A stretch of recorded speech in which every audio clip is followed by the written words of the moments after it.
Let plot do the calculation. GCs can set rules. Subcontractors can reserve or request against those rules. And that's really where technology should sit. We should not be automating. We should not be doing things on behalf of these users in a lot of these areas, I believe, but really the quantification, the calculation, and presenting information to both sides of that conversation. Welcome to Eyes on Site podcast. How's it going, Chris? It's going well. Thanks for having me. So, Chris, just a little bit to start this episode of the podcast off. Just an introduction of yourself, a little bit of background, and then the history of plot. Yeah, absolutely. So my journey, if you will, started at birth in this industry. So born into a construction family, father and mother co-owned, co-worked full time in a concrete contractor in Western Kansas. So my chores extended from the house to the job site. I spent a lot of time sweeping the shop floor, and then spending summer breaks on job sites as a teenager. And you can probably imagine that kind of create a little bit of resentment towards the industry at the beginning age, because it was, what mom and dad did, and it was a part of my chores. So I kind of rebelled away from that and got into technology, into software. That was my degree and my first real job outside of school.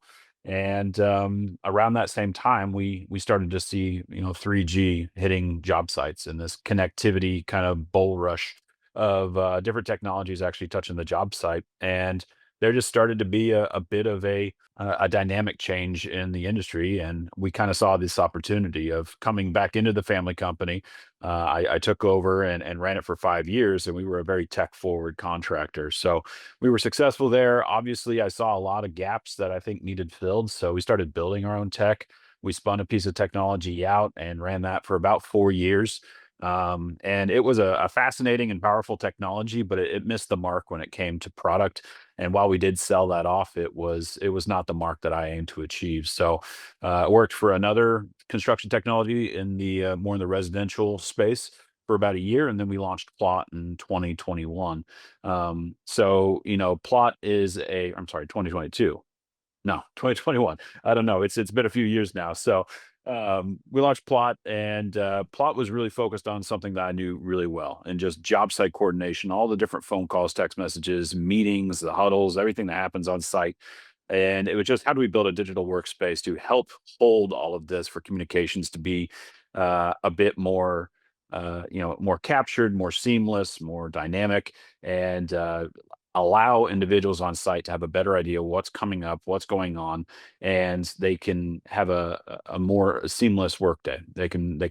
We always say we want to get people on home for their t-ball, their children's t-ball games. And that was a big part of my background. But the tool itself, where it lives today, really focuses on delivery logistics for trucks actually showing up to site, making sure that they are unimpeded, they are not creating a bottleneck, they have the space and the equipment to offload. And then the new tool is our procurement scheduling tool, which is a direct replacement for procurement log spreadsheets that synchronizes with CPM scheduling and submittal documentation workflows. So we still live in the area of how do subs better talk to general contractors, and we're starting to get more and more into the how do we communicate from that internal team to the external supply chain of the distributors, the manufacturers, the retailers, of everything coming to site. But yeah, I think that encapsulates the journey. That's awesome, and I think it's one of the biggest challenges in our industry is this idea of procurement and delivery logistics. How do you go about doing it? How to make it easy enough to understand, but also get the detailed information that they need.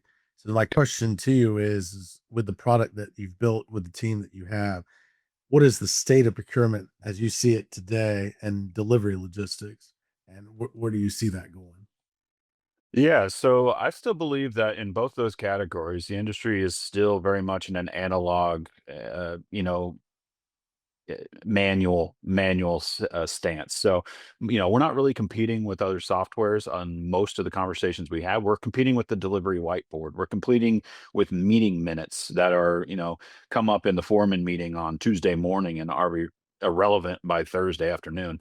We're competing with procurement log spreadsheets that have been, a very standardized and I hate to say standardized, a very commonplace spreadsheet that we come across. And we're really seeing that project teams are largely using submittal workflows and project management tools that manages the documents, and it really creates more of a workflow between GC and the architect and the engineer.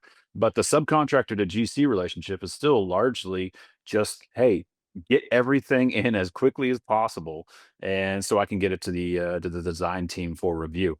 And when everything's important, nothing is important, and we obviously have a lot of missteps when we prioritize the wrong things, because there are obviously things in the structure of our schedule, the structure of our sequence, that are more important than others. And then keeping track of it all. I think the fragmentation of the industry, you have GCCM, design bid build projects, contract structures, where 80-90% of the material coming to site is underneath one of the dozens of subcontracts on a project. And each of those subcontracts probably has 3 to 5 suppliers themselves.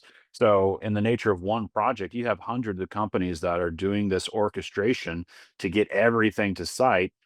Get it to site early enough that you can have some buffer there, but don't get it so early that I got to move it twice. Don't get it so early that I've got to protect it from theft or damage, or this, that, and the other.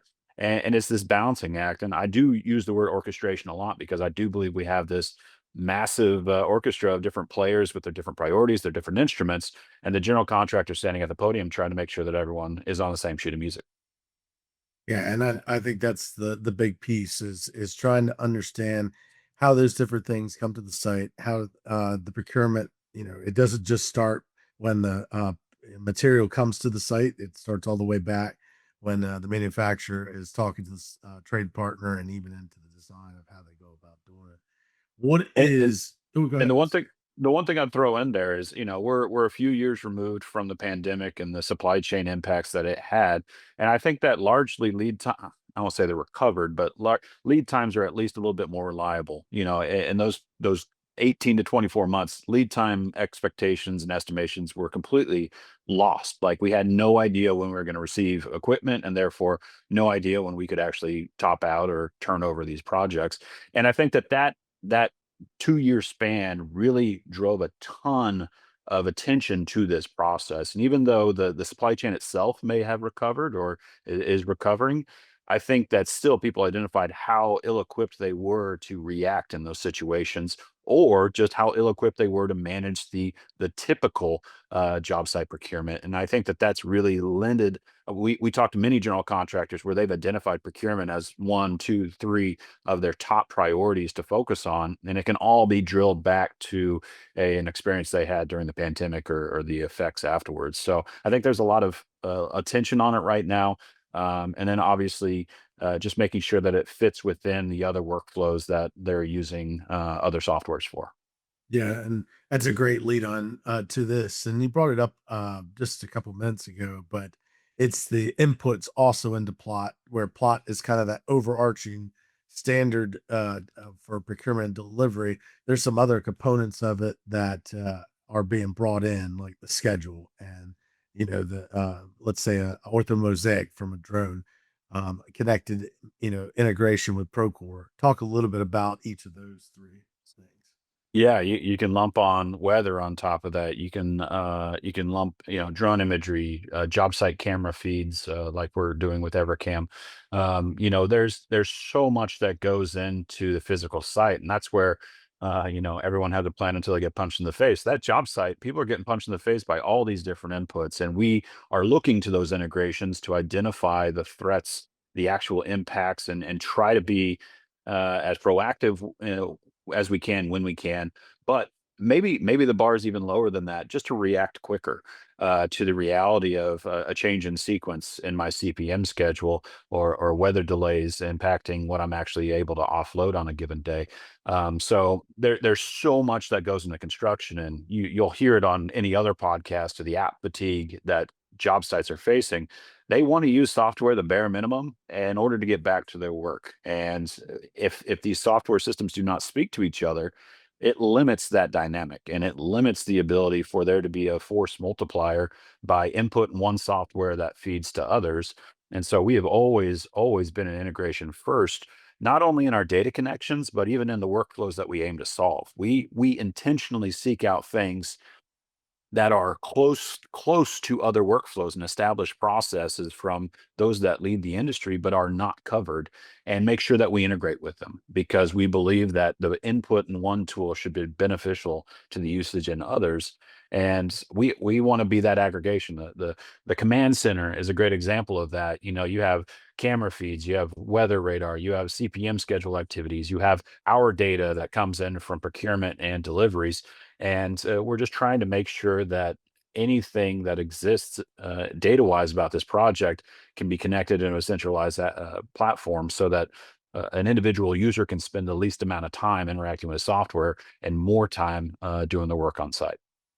Yeah, and that's one of the big, challenges with planning of a job site in its entirety is it's not just the, what you would call the hardness of all the different components that you're responsible for, but then most of the technology not integrating together in a more cohesive way to Yeah. use it the right way. Y Yeah, there's a lot of, you live on the spectrum of a single solution that covers everything, and point solutions for everything, for every different workflow. And I think that the answer is on neither end of those spectrums. It is somewhere in the middle. And it's not a company. I don't think it's a company level. I think it's down to the project. What level makes sense depending on how deep some of these workflows go, because obviously a tool that does everything is going to have limited depth, and a tool that goes really deep in one workflow is useless for others.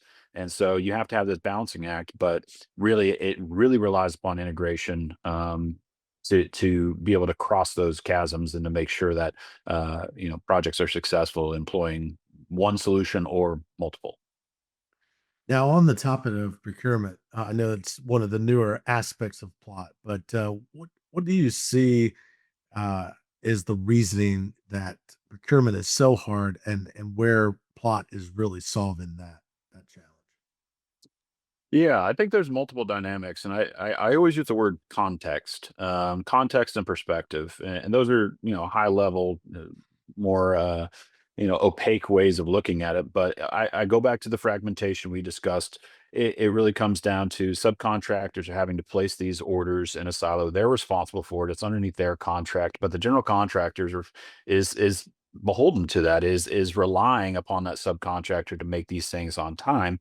And you also have this massive difference between the submittal process and the material purchasing, fabrication, shipment, and delivery of that. But they are so intertwined. You have this approval workflow that is so much baked into the documentation. You engage completely new parties and the architect and the engineer. And once that's done, then you have the whole process of dealing with the real world, the real supply chain, the real manufacturing floor, manpower, equipment on those manufacturing floors, inventory. You just have so many different dynamics and so many competing priorities based upon those personas. Subcontractors, they want to get stuff to site early so they can bill for it. GCs want to get stuff on site just so they can stop worrying about it. But then they also have to protect it. They have to keep identifying where it is at a given time, and if it's in the way, they have to move it, and that waste adds up. And a lot of this stuff is captured in lean manufacturing, was brought over to lean construction, and I think there's a lot of great tenants there, but there's also the reality of some of these job sites. I may take a gamble to have to protect something for a couple extra weeks just because I know that it's a hot ticket item that if I don't get it 2 weeks early, I might not get it until 2 months late. And it's every single product, every single material is a different context, a different dynamic depending on the multiple parties that are engaged.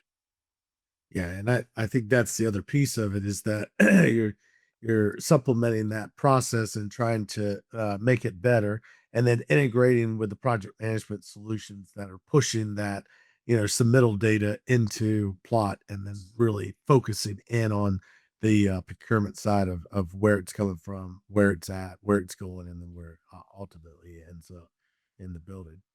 Um, Once that process occurs, obviously one of the next parts of this is talking about deliveries.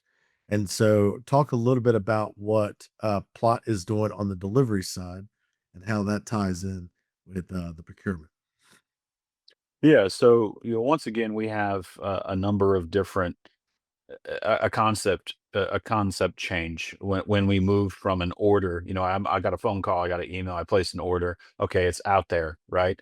And then it shows up for real. It's on a truck, it's on a vehicle that occupies physical space and time when it is on a site.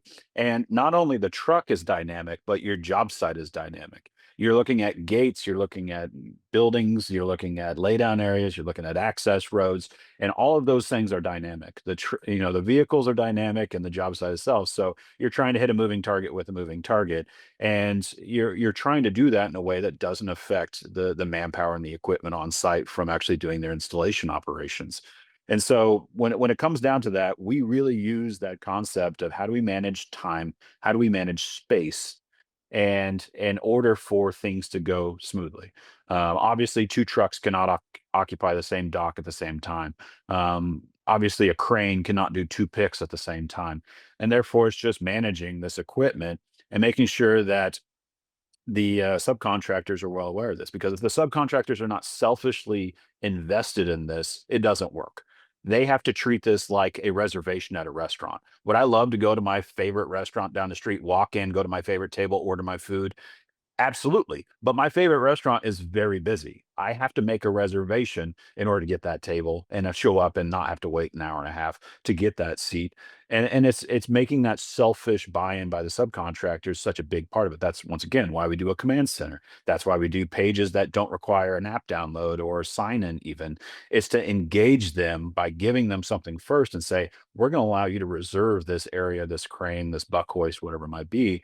And if you get that engagement, then you move from a command control structure that is very much problematic, and you get more into this collaboration where everyone is acting selfishly, but it results in a seamless, more beneficial workflow for everyone. Yeah, I mean, just as simple as the QR code that you have on the command center, it gives that ability for a trade partner to come up to it, or one of us, and directly connect straight into the delivery system versus having to, go in and do all the nuances of scheduling the delivery. And that was an intentional decision as a software provider to say, I don't want, non-users to interact with my system. That's a cardinal sin in software, because we want to jack up our user numbers. We want to show that to the investors of the world and say, look how many users we have in our platform. But it brings something to the subcontractors first, rather than asking for something first. I think the worst example of implementation of software is the initial reaction or the initial introduction they have to a software is a training video or a training PDF, or worse off, a invite in their inbox, their email inbox, from something they don't know anything about. They don't care about plot. They don't care about software. They care about getting their job done, and they care about satisfying the needs of their client, the general contractor. So that's why we always try to present it up front as, let's make this as seamless as possible, because technology adoption is hard enough. But let's make some sacrifices in order to make this process as easy as possible. And with the delivery process as a whole, do you think that there is going to come a day where traffic management, using cameras or other processes would come into a product like Plot? Yeah, so I think that, we were discussing before the call some of our built-in traffic integrations showing historical traffic this time of day, this day of the week. Those are low-hanging fruits as far as those APIs are concerned. So being able to identify, hey, I'm in an urban environment. These are the roadways I need to have my drivers stay away from during this time of day, and that's information that they'll learn over time. But Plot allows a quantitative side to that. I think the next step in that is identifying live traffic interruptions, or things that happen in site. But to really get down to a a air traffic control type interface, we would really need to have a driver specific location, and not only that location, but something that is always up to date, always reliable. And then you get into IoT, you get into downloaded apps, and I think that works for a subset of material suppliers. Obviously, ready mix comes to mind, where you have such important asset that has to be batched and delivered to site in X amount of minutes. and therefore those controls are necessary and largely ubiquitous today. But when we're looking at other suppliers coming to site, they're being taken from warehouse to job site from a third party that doesn't have any sort of interest really in other than getting that material to the project that they're said to deliver to. Do they want to get in and out as quickly as possible? Sure. But we've actually seen that there are certain project types where engaging that driver, getting information in front of that driver so that we can share ETA and items like that, notify of arrival, notify of departure, so we get that log. We see the value in that, but unless there's some overarching forcing function, that most job sites really don't see the benefit coming from that as much as possible. But as much information as you can get from your drivers, you should. But we do want to maintain the expectations of a realistic project, at least here in the United States. But now, as we look to California with the new emissions mandates, we look to the European and other areas of the world that have these mandates, knowing the travel distance, the travel time to site, those are things that we're readily captioning today, but we don't necessarily need to engage the driver in that. But in order to get to that kind of traffic control of where things are going when and navigating the entire way to the job site. That is an area that we've definitely experimented and have a few projects that are employing some of our tools, but we really focus on the job site itself. Yeah, because that's one of the challenges with deliveries, especially with drivers. A lot of times, the trade partners are going to be getting deliveries from all over the place. Most of the time, it's not the same driver that's dropping off every single time. That ability to have that connection, to where each of the gates might be on any given day, there could be a different Yep. gate that could be used. I think that one of the things that is it could be interesting about it is taking that ability that you have, which is the ability to send that address. And let's Yep. say that you're in a city that has one-way roads. Yep. That ability to inform the driver that this is going to be a little bit trickier of a Yep. delivery than you're typically used to. Do you see that playing out in plot? Yeah, absolutely. And while we don't really, try to get app downloads from the driver itself, we don't try to integrate with IoT or anything of that vehicle. We have individual in our project share our job site locations, the drop off locations. We share them via text message, via email, and they're on the phone call with something. They're headed to a medical center in downtown Dallas, and they say, "Hey, this job site is 4 blocks wide. It has 17 gates, half of them are one-way roads, like you mentioned, and they pop onto plot and they share a location on plot, and that's been made ubiquitous by sharing a dropped pin or what a lot of people do in their consumer lives. But Plot's dropped pin also has an image of what that gate looks like, taken from the superintendent and uploaded to Plot. It might have that camera feed of what does that gate look like. It has contact information for who do they call once they get there. It has the ability to share ETA, mark arrival, mark departure. So by sharing that public page with a driver coming to site that they're on the phone with, that's a lighter way to achieve the bulk of that benefit with almost none of the cost of having live telematics built into that last mile supply chain. That's right. Yeah, and I think that's one of the things is that a delivery driver, just like the trade partner, they want to get their job done. That's the Yep. goal. And if you don't, make that easy enough to understand on a complex project that could have a lot of gates like that, it gets really frustrating. Or the trade partner not being ready, Yep. have for them to take the delivery and call up to the crane operator or somebody to take the material off the truck and they're scheduled out. Those are the type of horror stories that you see on those big jobs that Yep. here's and the delivery driver's not going to sit there. Right. He's being paid to bring that there and or she and it's a big challenge. I've seen it play out right in front of my eyes where the horror story of a delivery driver gets there and it's his responsibility to get it to the site, but then the trade partner and everybody else is just not ready. And I just Yep. think that's one of the big challenges with deliveries as a whole is how do we make that process better and making Yep. sure we're ready for that. And I think plot is has started to crack into that big problem. Yeah. In any new workflow, we talked about earlier, what are we competing with? We're competing with analog. So we're a new product category, and every product category enters into a market in a wedge formation. So when we're starting into these new areas where we're starting to interact with drivers and they're starting to get information they've never received before, you give them a little bit and they start to recognize what they could do with a little bit more. So they might start asking for a little bit more. Their management might start saying, "Hey, we can turn around this delivery 17% quicker if we had better information about job site entrance point or the drop off location or communication with the subcontractor receiving that material." And you start to get more and more involvement, and you drive that wedge further and further into a new user base. And it starts to build upon itself. But we're very, very key on being pragmatic, building tools that are not behind a paywall, whether that be a literal paywall where I have to pay for a license or I have to pay for some, I have to give money, or it's some sort of resistance. It's some sort of, I'm going to give you something and I don't know what you're going to do with it. And then after I receive, I'm like, oh, I know now why you needed that data because it provides me value. It's like, no, give them something of value that they can easily recognize. They instantly know this is valuable for me, and then ask for that interaction.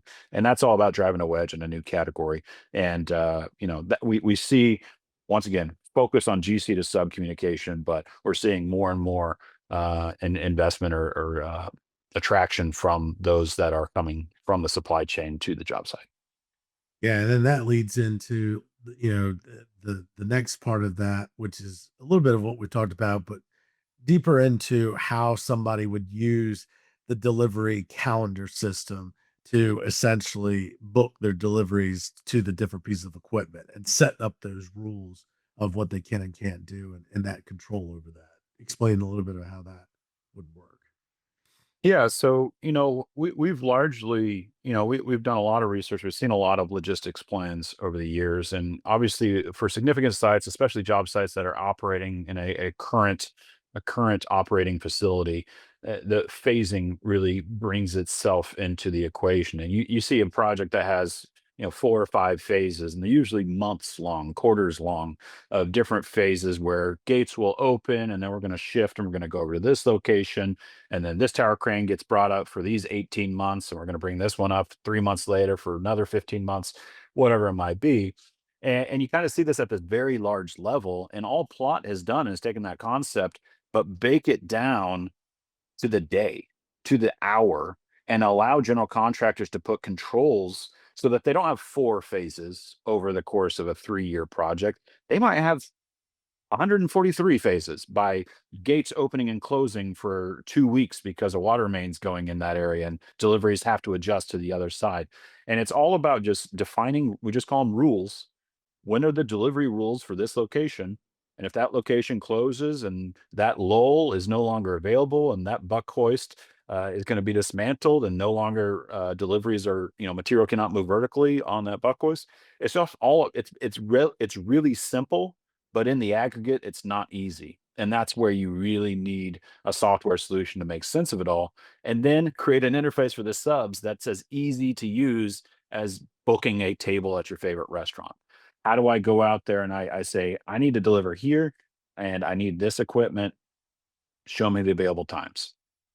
That's as easy to get. So let plot do the calculation. GCs can set rules. Subcontractors can reserve or request against those rules.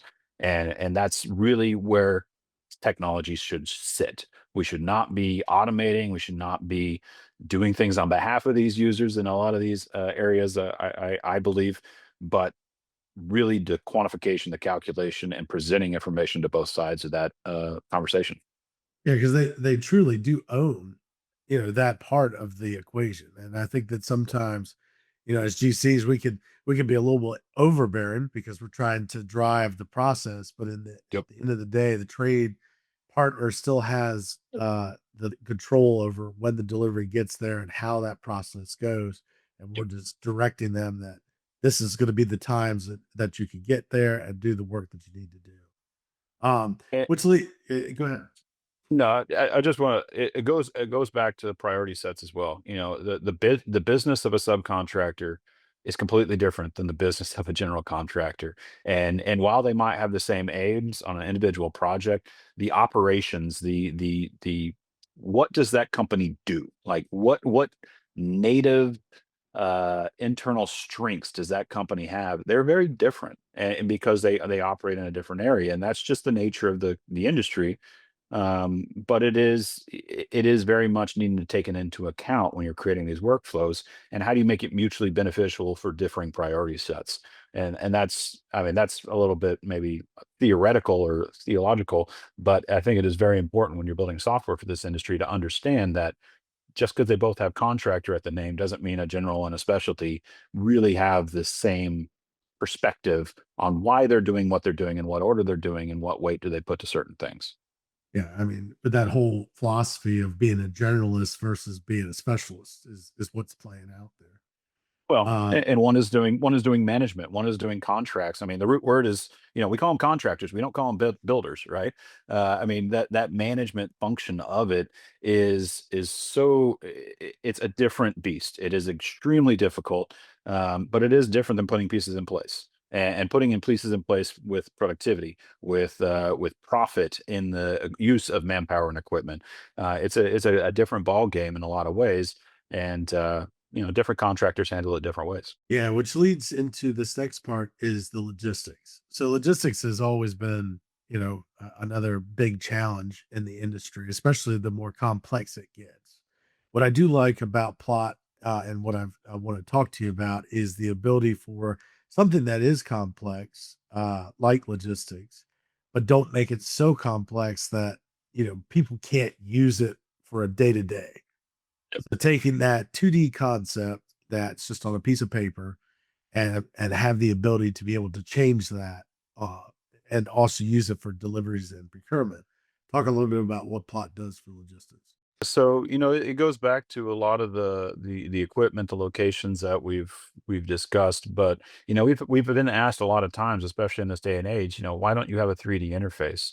Why don't you have that added depth of height? And it really comes down to, do I believe that 3D models are valuable? Absolutely. But every time you introduce a 3D model interface, you start to lose some of your user base, or at least some of the usage of those individuals that have spent their career in the field not learning software. And so we believe that the 2D interface for the map, for the drone imagery, for the custom satellite imagery that we order. That is very useful because, once again, they know it in their consumer world. They use it day in and day out in order to get to their bank, or to get to their restaurant, or get to their ball field for their kids' game. They are so familiar with a mapping tool, thanks to the last 10 years of consumer technology, that interacting with a map on a software for delivery logistics is they've already been trained, but they weren't trained in plot, they were trained in other tools. And then all of the elements they can add on top of that are layers. They can add layers on top of it, and they're still maintaining a similar type interface to pinch and zoom, and to swipe, and to be able to click in that map. And we're really, once again, we're always wanting to focus on superintendent, project manager from the GC side, but those are kind of taken for granted. Like, those are our customers, those are who are paying for the solution.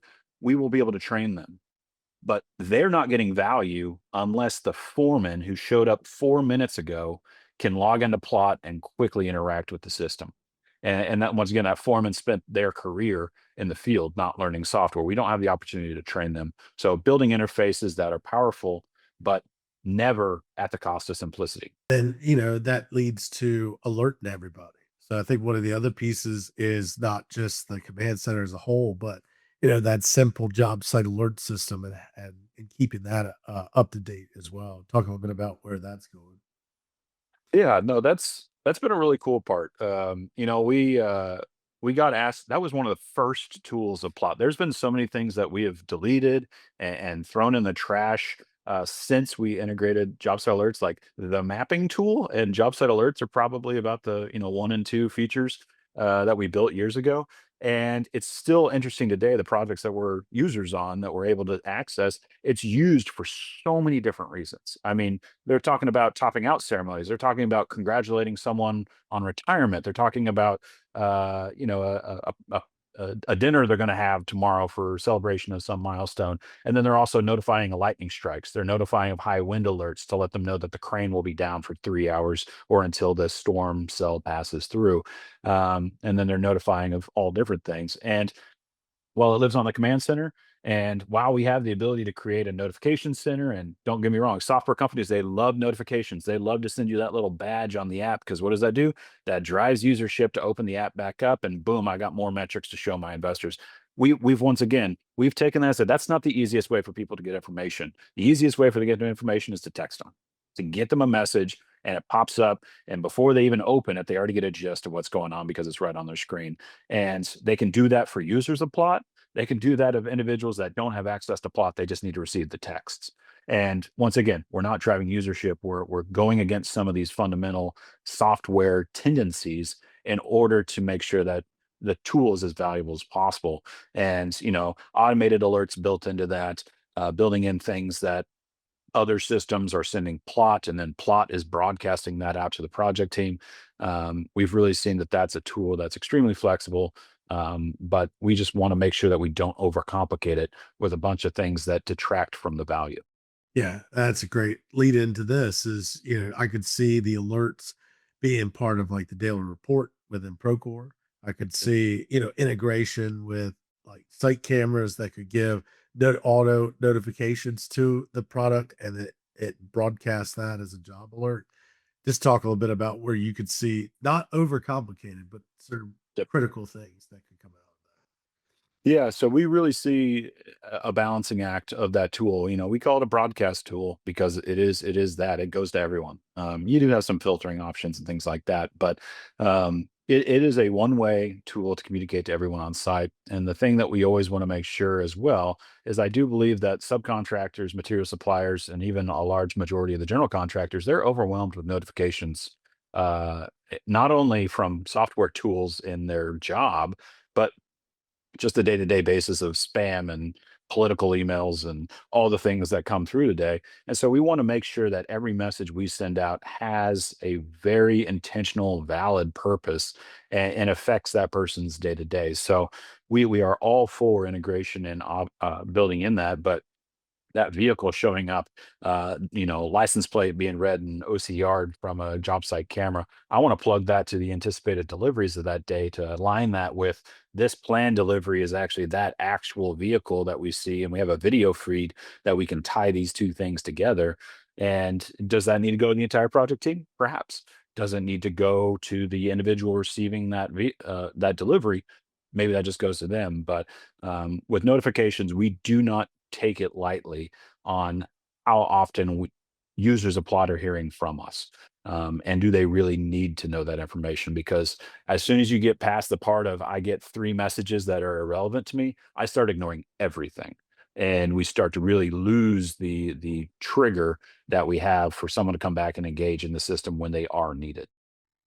which is another aspect of this. We talk about the here and the now, but what about the looking at the product in a way where you could get some insightful information about how future deliveries might occur and how that might work within plot. Yeah, so, deliveries themselves are really, those are very tangible, unique moments, but we are able to start to look at trends across those. So every delivery has a receiving contractor that is typically the subcontractor. Auto OFCI comes to site, it's received by the GC, that's fine. But most of the deliveries being received by subcontractors, and then you have the vendors. We use the term vendor because that's generic enough to overlap the distributor, the retailer, maybe the manufacturer direct. But you have all of those as well. And then you're able to start to look at trends of plan versus actual. I mean, it's no different than CPM schedule comparisons of what's the variance between what we expected to happen and what actually happened. And more of our project teams are starting to see as they move from the pilot project and an isolated environment to looking at 2 and 3 and now regional and national licenses. They're starting to say, okay, I can see a trend on one job site, but it's probably not enough data points to really start to see how these different actors are performing. But with our procurement tool, you're starting to see which material starts to take the longest to revise and resubmit? What or to review? Which material is more likely to be revised and resubmit? What's the average review duration for the items assigned to this master format CSI division code? And that's all data that's captured today. I don't think it's aggregated in a very usable way, and the data around the ordering and the lead time of fabrication and ship, or pick and ship to site, that data is not captured anywhere other than spreadsheets, which is lost. You start to look at these trends, and you can start to really come down with some insightful takeaways in order to use in your projects going forward when you're using those same actors. I always call a project team a shuffling of the deck. Every different project has a different aggregation of subs and suppliers and GCs, but every once in a while, you're going to see that card come back. You're going to use it on another project down the line, and looking back and being able to see the performance of procurement and deliveries can lend some insightful knowledge to how you can expect them to work going forward. Yeah, and I think the one thing you brought up earlier was lean construction, and the principles behind lean are really important to understand. I think what could be interesting as well with this topic of procurement and deliveries is pool planning. Do you see an opportunity there to assist with maybe even the command center with pool planning? Yeah, so I believe that this is my, I don't know if this is a hot take or not, but poll planning, it has at its layer, or at its principles, its foundations, a very strong principle. It makes a ton of sense. But we also have this side of the industry that really needs to react against reality. So I believe there's two unique aspects of poll planning that they're kind of aggregated a lot of times, but you got poll planning and you have last planner. And those are two kind of separate concepts that are obviously, or often they're combined and be called poll planning. I think they're distinctly unique. And I actually think last planner is more important than poll planning. So poll planning, by its nature, for those that don't know, it's just working backwards. Before I can do this, what are the prerequisites I need in order to do that? Okay, for those prerequisites, what are the prerequisites for those? So working backwards in a sequence rather than working forwards, which is commonly referred to as push scheduling. I believe poll scheduling, that's what our procurement tool uses as its inherent deadline calculation. What's the latest date I can perform this before we can expect a delay of the delivery on site? And so we have poll scheduling. We have that built in. We believe that that allows for project teams to correctly prioritize what material needs to be approved or submitted, approved, ordered, and delivered. And that prioritization is extremely valuable. And I say that's the number one thing that comes out of poll planning, poll scheduling, is identifying what needs attention first and what are those items that can hold off a bit. But even on top of that poll schedule that we have in plot, we have a push schedule built right on top of it that that shows reality backing on that, the delays of those early steps immediately impacting, and then obviously building in buffer points throughout that poll schedule so that you're not going to hurt yourself if you're one day past the deadline because you have those buffer points built in. But the last planner part of it, going to the person who knows the most, going to the individual who actually be the hands putting that material in place, going to the foreman, the project manager of that specialty contractor to give you a lead time, to give you an expected number of orders, how you want to break down the shipments to site, how many trucks of that material do you want to receive at a time. That insight, that knowledge from the specialty contractor, to me, that is so important and so often overlooked as a part of the poll planning process. Because a GC can build a poll schedule. If it doesn't have any input from the subcontractor, I believe it has minimal value above a push. Yeah, and then, as a whole, what's some of the future enhancements just in the next few years that you see that would be really impactful to plot and going forward with this? Yeah, so people have started to actually use plot in ways that we hadn't designed it. And this is the best product feedback we can get as far as roadmap goes, is they're hijacking our tools to use it for other things. So we have a couple of projects that are now hijacked our deliveries tool in order to schedule their inspections. And those inspections can be internal QA QC, or they can be external for some governing body or third party testing company that needs to do a contractual testing on the job site. But it all boils back down to how do I coordinate between multiple parties on the site when something needs to be done, and then tracking the result of that. So inspections is absolutely a new area that we're getting into, and we see that it basically follows the same tenets of plot, managing time and space of the different parties on a job site. Procurement has so many different avenues you can go down. There's lots of different interest in the marketing side. There's lots of different interest in the subcontractor buyout. There's lots of interest in the purchasing aspect of it. I think that inventory management's another one, both on-site and warehouse.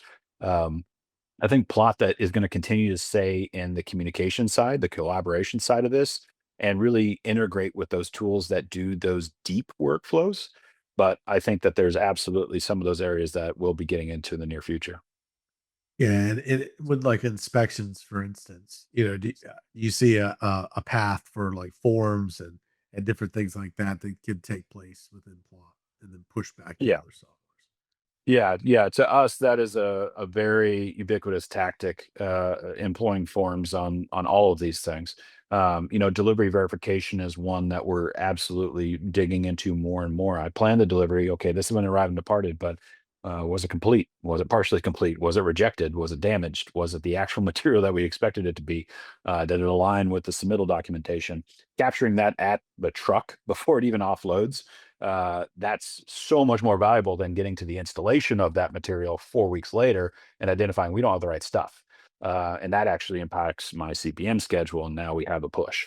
Um, so I think that, forms, whatever the tactic might be, and obviously those workflows are different per contractor. So that flexibility for a contractor to build that out the way they want, to also integrate with the existing tools that are going to be the source of truth for that result. I don't expect Plot to be that.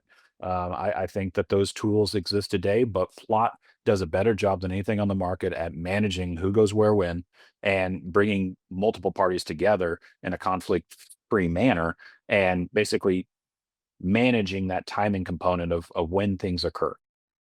Yeah, because you're spot on. I think there's a lot of products out there that are very specific to do task oriented things, but they're more detailed for the standard user. Where Plot takes those, integrates with it, and makes it very collaborative and simple on the surface to try to get these different things out there. My final question to you is: what is the future of planning projects, and how do you see that impacting procurement and delivery? Yeah, that's obviously a hard one. My crystal ball has always had some defunks with it. So, I think that the industry is going to have a big shift towards digital collaboration. I think that we've seen a generation of software that has come through, and it has digitized analog workflows for individuals. Obviously, there's a lot of collaboration that happens in these tools. There's a lot of different multiplayer tools out there, but we're really kind of doing the same path with a different vehicle. And not to get too theoretical, but what I really believe is going to happen is we've made the shift from horseback to vehicles to cars, but we're largely traveling that same route. I think we're getting ready to start, changing the routes because of the vehicle we have. We're starting to get on an airplane and traveling, as the crow flies rather than via the roadways.